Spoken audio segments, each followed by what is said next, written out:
শুধু তাই নয়, লাআল্লাহুম, এবং সেটাকে আল্লাহ সুবহানাহু ওয়া তাআলা আমাদের জন্য নিযুক্ত করে রেখেছেন,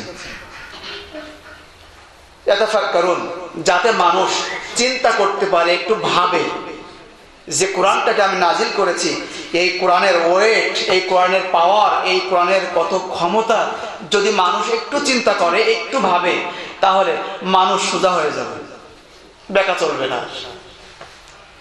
আসুন এবার আমরা মূল আলোচনার দিকে চলে যাই। তাহলে আল্লাহ সুবহানাহু ওয়া তাআলা কোরআন নাজিল করছেন পাহাড়ের উপরে, নাজিল করতেছে, নাজিল করছেন কাদের উপরে?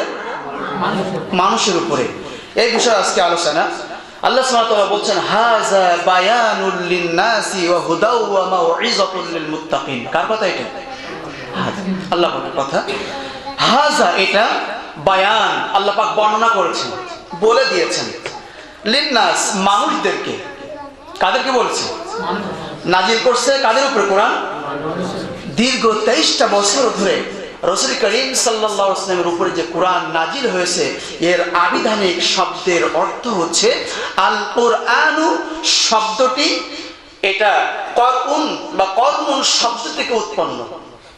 আল কোরআনু শব্দটি আরবি, যা করউন কিংবা কর্নুন শব্দ থেকে উৎপন্ন, সৃষ্টি।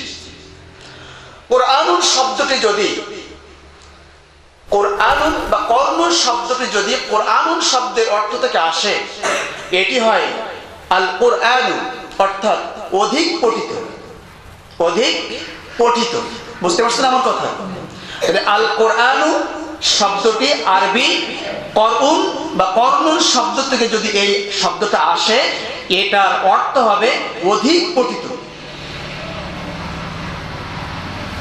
আল কোরআন শব্দটি যদি কর্নুন শব্দ থেকে আসে, কি থেকে আসে? কর্নুন শব্দ থেকে যদি আসে, তাহলে কোরআনের সর্বাধিক শব্দ হবে সব থেকে বেশি এবং বেশি অধিক পঠিত। সুবহানাল্লাহ কইবেন না? যেহেতু অধিক পঠিত, এই গ্রন্থের মতন পঠিত গ্রন্থ এই জমিনের উপরে আর নাই, সেহেতু এর সমষ্টি হচ্ছে আল কোরআন। এই সমষ্টি কি? আল কোরআন। তাহলে আল কোরআন শব্দটি কি? আরবি। আল কোরআন শব্দ থেকে কর্নুন বা কোরআনুন শব্দের থেকে আসার কারণে এটার তাফসীর কারকগণ আবিধান অর্থ দিয়ে বলেছেন, সর্বাধিক পঠিত গ্রন্থ একটাই মাত্র কিতাব, সেটি হচ্ছে মহাগ্রন্থ আল কোরআন, এই সমষ্টি। বুঝতে পারছেন কিনা?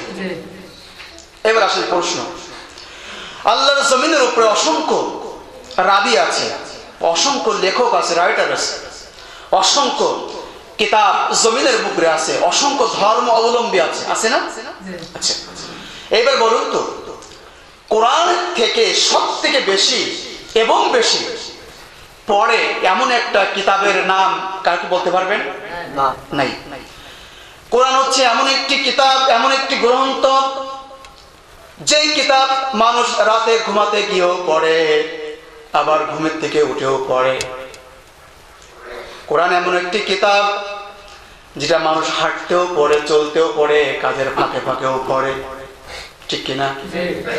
কোরআন হচ্ছে এমন একটি গ্রন্থ যে গ্রন্থের সঙ্গে কোনো তুলনা করা হবে না। কোরআন এমন একটি কিতাব যেই কিতাবের কোনো সংস্পর্শে আসার মতো কোনো রাইটার, কোনো গ্রন্থ জমিনের বুকে আর দ্বিতীয়জন নাই, ঠিক কিনা?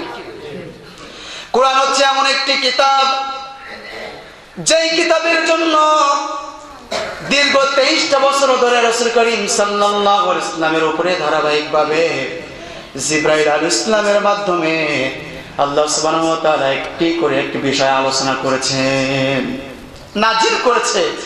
একবারে কোন কিতাব ওহী নাজিল করে রাসূল করিম সাল্লাল্লাহু আলাইহি ওয়াসাল্লামের উপরে চাপিয়ে দেননি। সুবহানাল্লাহ কইবেন না?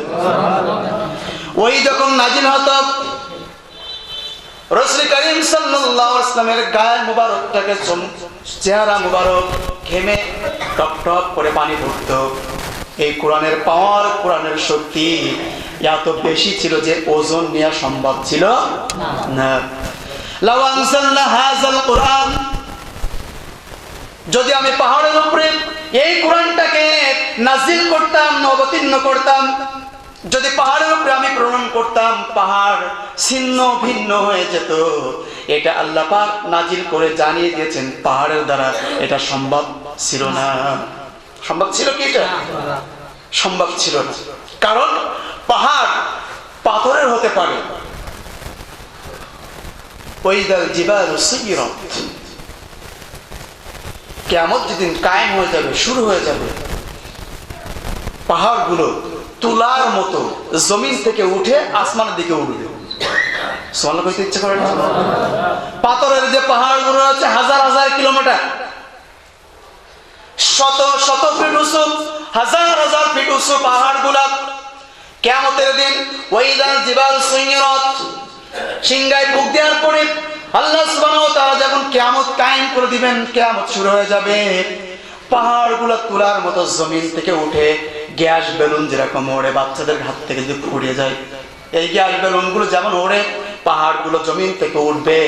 ওয়াইদাল জিবাল সুয়িরাত, পাহাড়গুলো চলবে, উড়বে। আল্লাহ পাক বলেন এই পাহাড়টাকে এমন মজবুত ভাবে তৈরি করে রেখেছি, ওয়াইদা যখন জিবাল এই পাহাড় তৈরি করেছি, সুয়িরাত চলমান হবে ঠিকই, কিন্তু জমিনটাকে ভারসাম্য বজায় রাখার জন্য ব্রেকের মতো জমিনের উপরে গেড়ে দিয়েছি। কে বলছেন কথা? জমিন যেন টলমল না করে, জমিন যেন কোনো দিকে হেলে না পড়ে, জমিন যেন কোনোভাবেই আমার সৃষ্টির শ্রেষ্ঠ মানব জাতি শুধু নয়, যা কিছু জমিনের বুকে প্রেরণ করেছি, পাঠিয়েছি, কারোর জন্য কোনো সমস্যা না হয়, চলতে ফিরতে উঠতে বসতে। পাহাড়কে ব্রেকের মতো জমিনের উপরে গেড়ে দিয়েছে, জমিন যেন কোনোভাবে টলে না পড়ে।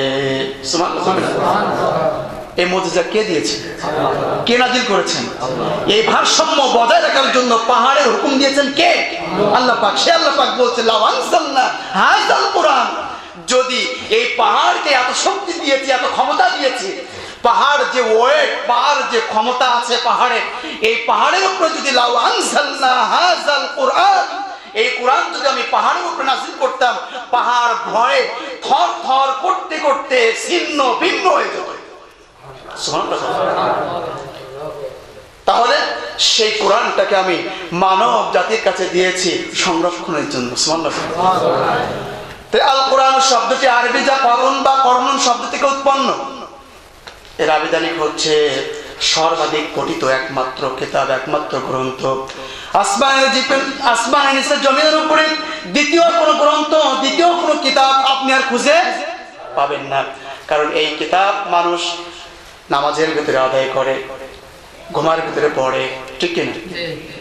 উঠতে বসতে চলতে ফিরতে এই কিতাব, এই গ্রন্থ এত পঠিত, রাত 3টা, 3:30, 4:30, 5টার দিকে উঠে দেখেন হেফজখানার বাচ্চারা কিভাবে কোরআন তেলাওয়াত করছে। আছে কি এরকম কোন নিয়ম অন্য কিতাবের ভিতরে? পাবেন না। থাকতে পারে অমুসলিমের সংখ্যা জমিনের উপরে বেশি, অমুসলিমরাও কোরআন রিসার্চ করে, সুবহানাল্লাহ কইতে ইচ্ছে করে না?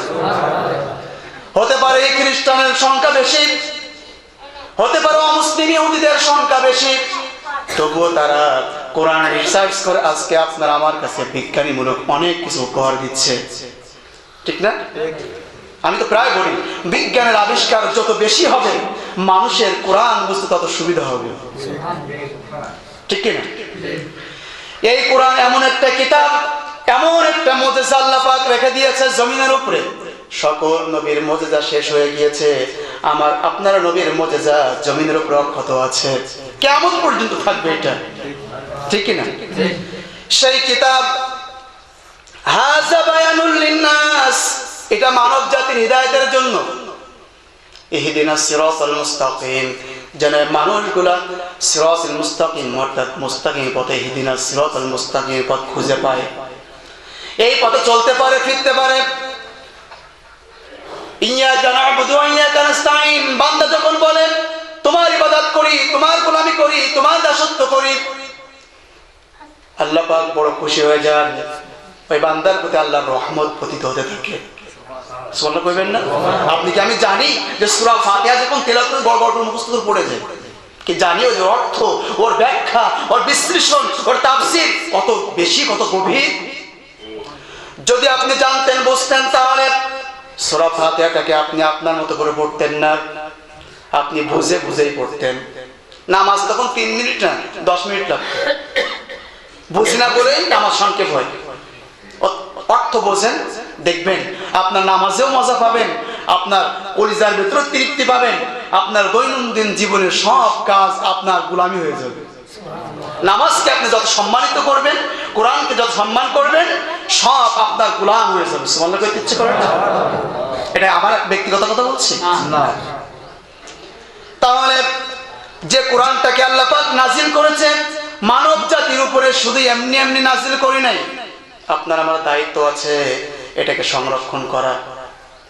আপনার পরিবারে যদি 5 জন মানুষ থাকে আর আপনি যদি ওই পরিবারের মাতব্বরি হন, যদি সংসারটাকে আপনার ঘাড় থেকে আপনি চালান, তাহলে ওই পরিবারটাকেও আপনি যেভাবে কন্ট্রোল করেন, যেভাবে নিয়ম শৃঙ্খলা রেখে দিয়েছেন, যেভাবে আপনি ওইটাকে রুটিন মাফিক করে রেখেছেন, আপনার দৈনন্দিন জীবনটাও হবে কোরআনের জন্য, ইসলামের জন্য, আখিরাতের জন্য রুটিন মাফিক।